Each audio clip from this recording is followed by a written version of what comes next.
नमस्कार दोस्तों, जय हिंद।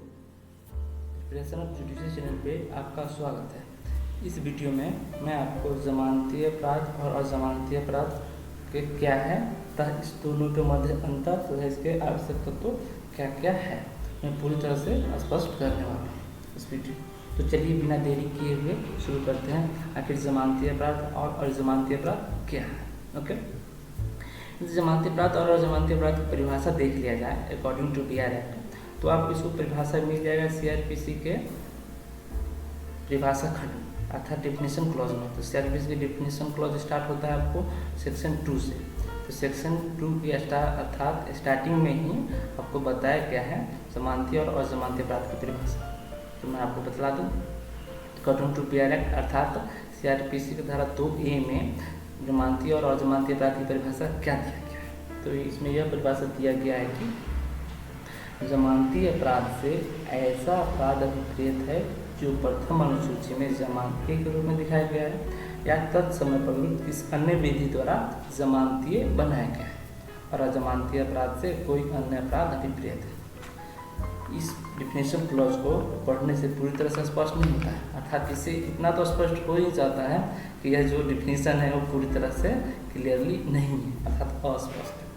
इसमें केवल यह बताया गया है कि CRPC के जो BR एक्ट होता है उसमें जो प्रथम अनुसूची बताया गया है उसमें जो चार्ट बताया गया है उसमें जिसको यदि जमानती बनाया गया है तो जमानती है, या फिर किसी अन्य अपराध के तहत उसे जमानती बनाया गया है तो जमानती है। इसके अलावा और अन्य सभी अपराध क्या है, अजमानती अपराध माना जाएगा। ओके, तो इसको और विस्तार से देखने के लिए मैं आपको बता दूँ, यदि इसे जानने के लिए केवल यदि आप केवल प्रथम अनुसूची देख लेते हैं या फिर इसकी सहायता ले लेते हैं तो आपको थोड़ा स्पष्ट हो जाएगा। CRPC की BR एक्ट के लास्ट में होती है प्रथम अनुसूची। ओके, इसे जानने के लिए आपको प्रथम अनुसूची की ही सहायता ली जा सकती है।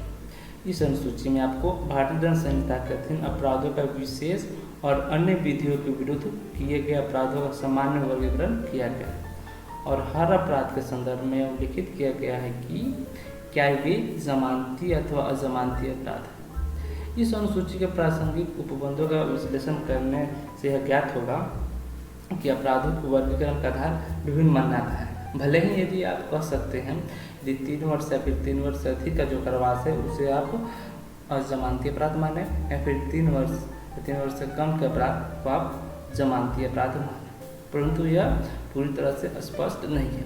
क्योंकि यदि देख लिया जाए तो जैसे आपको कुछ अपवाद मिलता है, अपवाद स्वरूप यदि देख लिया जाए तो IPC सेक्शन 475 है जिसमें कि सज़ा 7 वर्ष बताया गया है, फिर भी उसे क्या बताया गया है, उसे जमानती अपराध बनाया गया है। तथा आपको IPC के सेक्शन 477A जिसमें भी सज़ा बताया गया 7 वर्ष तो इसे भी जमानती अपराध बताया गया। वैसे ही ठीक यदि अजमानती अपराध का परिभाषा अपवाद के तौर पर देखा जाए तो जिसमें चोरी आ जाता है, IPC सेक्शन 379 में चोरी का दंड बताया गया है वो क्या है 3 वर्ष। 3 वर्ष होते हुए भी इसे क्या बनाया गया, अजमानती अपराध बनाया गया है।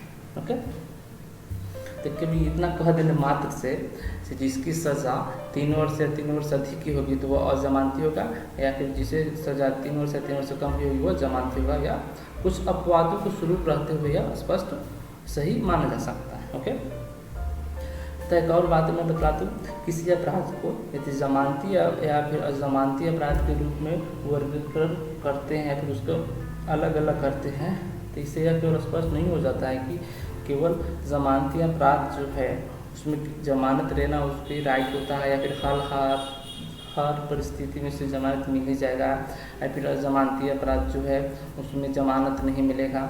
ऐसा कुछ नहीं होता है। यह होता है अभियुक्त की परिस्थिति के आधार पर और किस स्थिति में अपराध किया रहता है उसे जमानत दिया जाए फिर न दिया जाए। परंतु यदि अजमानती अपराध है तो उसका तात्पर्य यह नहीं होता है कि उसे जमानत पर छोड़ ही नहीं दिया जा सकता। वही इस तरह के मामले में न्यायालय अपने विवेक तथा विषय वस्तु के आधार पर जमानत देता है। ओके, इसमें एक प्रमुख केस आया था, आपको याद होना चाहिए, जस्टिस कृष्ण अय्यर थे उसमें। उस केस का नाम है मोतीराम बनाम मध्य प्रदेश राज्य। इस केस में बताया गया था bail is a rule and jail is exception, अर्थात हाँ बेल, हाँ वही बेली के rule and jail is exception, अर्थात जमानत एक नियम है जबकि कारागार एक अपवाद है। ओके, ये बातें आपको बताई गई थी किस केस में, तो मोतीराम बनाम मध्य प्रदेश के मामले में बताया गया था। इसे सामान्य तौर पर भी देख लिया जाए जमानती अपराध या फिर जमानती अपराध। मैं आपको बता दूं, जमानती अपराध एक ऐसा अपराध होता है जिसके लिए आरोपी को जमानत मिल जाता है तथा जिसे पहले ही बताया जा चुका है, CRPC के प्रथम शेड्यूल के अंतर्गत उसे जमानती अपराध बताया गया है तथा ऐसे मामलों में आरोपी को अदालत के पास कुछ संपत्ति गिरवी रखता है या फिर कुछ प्रॉपर्टी या फिर कुछ बॉन्ड बढ़वाता है, जिसके पश्चात उसे जमानत मिल जाता है। सामान्य तौर पर कहा जाता है कि जमानत जो होता है वह साधारण प्रवृत्ति की होता है, अर्थात जमानती मामले में अपराध सामान्य प्रवृत्ति की होता है, कठोर अपराध उसमें नहीं किया जाता है तथा उसमें क्या होता है, बिना वारंट के भी बिना वारंट के भी उसमें उसको बेल पर छोड़ा जा सकता है, बिना वारंट पर कैसे छोड़ा जा सकता है। चलिए ठीक है भैया, जमानती अपराध को देख लेते हैं। तो इसमें होता है कि एक गैर जमानती अपराध भी इसे कहा जाता है और जमानती अपराध को गैर जमानती अपराध भी कहा जाता है। गैर जमानती अपराध ऐसा अपराध होता है जहां जमानत एक विवेक का विषय है, अर्थात एक गंभीर प्रवृत्ति का अपराध हो जाता है। इसमें देखना पड़ता है कि इसमें जमानत दिया जाए या फिर नहीं दिया जाए, कैसे एविडेंस को प्रभावित कर सकता है या फिर पार्टी है उसको वो प्रभावित कर सकता है या फिर नहीं कर सकता है, या फिर न्यायालय का जो टर्म कंडीशन होता है उसके अकॉर्डिंग फुलफिल कर पाएगा या फिर नहीं कर पाएगा, इसी के अकॉर्डिंग उसमें जमानत दिया जा सकता है। अर्थात एक शब्द में बोला जाए तो विषय वस्तु या फिर परिस्थिति के अनुसार पर और जमानती मामले में भी जमानत दिया जा सकता है न्यायालय के द्वारा। ओके, चलिए इसके मध्य कुछ अंतर देख लेते हैं। तो आखिर इसमें अंतर क्या बताया गया है, तो इस दोनों के मध्य अंतर बताया गया है, टोटल 10 अंतर को मैं आपको बता जा रहा हूँ। पहला अंतर यह है जमानती अपराध का। जमानती अपराध वह है जो कम गंभीर प्रकृति का है। इसका तात्पर्य एक ऐसे अपराध से है जिसके संबंध में आरोपी को जमानत उपलब्ध है, वही देख लिया जाए। और जमानती अपराध को तो इसे गैर जमानती अपराध भी कहा जाता है, मैं पहले भी बता चुका हूँ।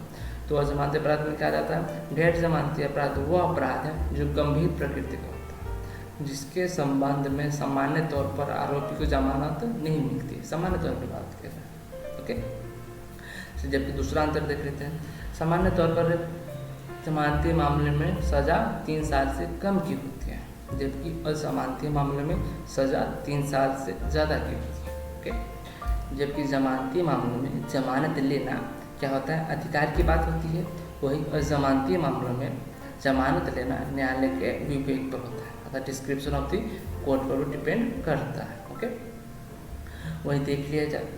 CRPC सेक्शन 50 के सब 2 के अकॉर्डिंग गिरफ्तारी होने पर, जमानती मामले के अकॉर्डिंग गिरफ्तार होने पर क्या होता है, पुलिस द्वारा उसका अधिकार बताया जाता है, जबकि अजमानती मामले में ऐसा कुछ प्रावधान नहीं बताई गई। ओके, गिरफ्तार के बाद जमानत मिलता है जमानती मामले में, जबकि अजमानती मामलों में गिरफ्तार के बाद भी जमानत मिलता है और उसके साथ साथ गिरफ्तार के पूर्व भी जमानत मिल जाता है अजमानती मामले में। तो ये गिरफ्तारी से पूर्व किस सेक्शन के अकॉर्डिंग उसमें बेल मिलता है, तो मैं आपको बता दूं 438, अर्थात एंटीसिपेटरी जो बेल कहा जाता है, अर्थात अग्रिम जमानत, उसी में वो आपको गिरफ्तारी से पहले की जमानत मिल जाता है CRPC सेक्शन 438 में। तो मैं आपको बता दूँ 438 में जो अग्रिम जमानत की बात की गई, जो गिरफ्तारी से पहले जमानत दी गई है, तो यह जमानत केवल 2 न्यायालय दे सकता है।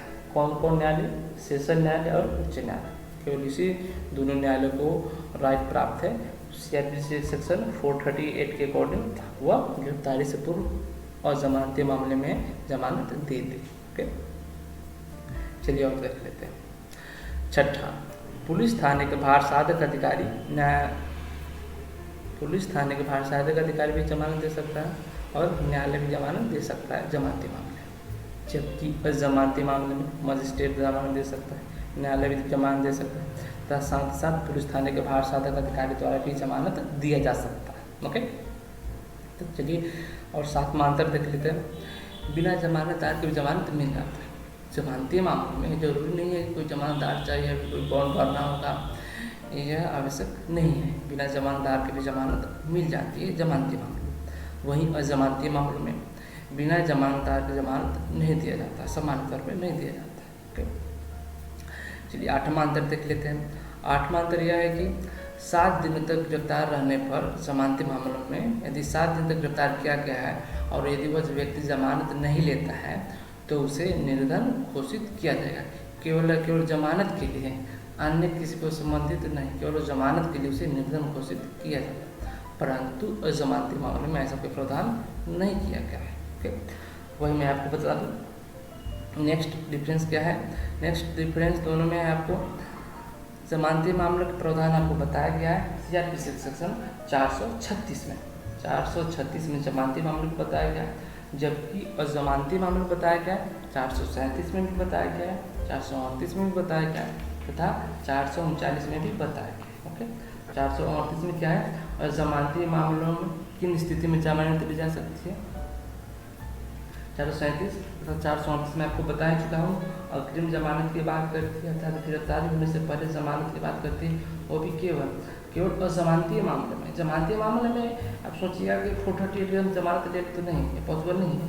केवल और केवल अजमानती मामले में ही आपको 438 के अकॉर्डिंग गिरफ्तारी से पूर्व आपको जमानत दिया जाता है। ओके, वही 439 में भी देखा जाता है। इसमें भी अजमानती मामलों में शक्ति दी गई जमानत देने की, तो किसको किसको शक्ति दिया गया है 439 के अकॉर्डिंग? तो उच्च न्यायालय तथा सेशन न्यायालय को विशेष शक्ति प्राप्त है 439 में अजमानती मामले में जमानत देने की। ओके, वहीं इसका लास्ट डिफरेंस देख लिया जाए 10वां, तो ये क्या होता है? जमानती मामले साधारण प्रकृति का होता है, जो पहले बताया जा चुका है, जबकि अजमानती मामले गंभीर प्रकृति के होते हैं। ओके, ये वीडियो यदि आपको पसंद आया तो अपने लाइक करें तथा अपना कीमती समय मेरे साथ साझा करने के लिए आपका बहुत बहुत शुक्रिया। Thanks for watching.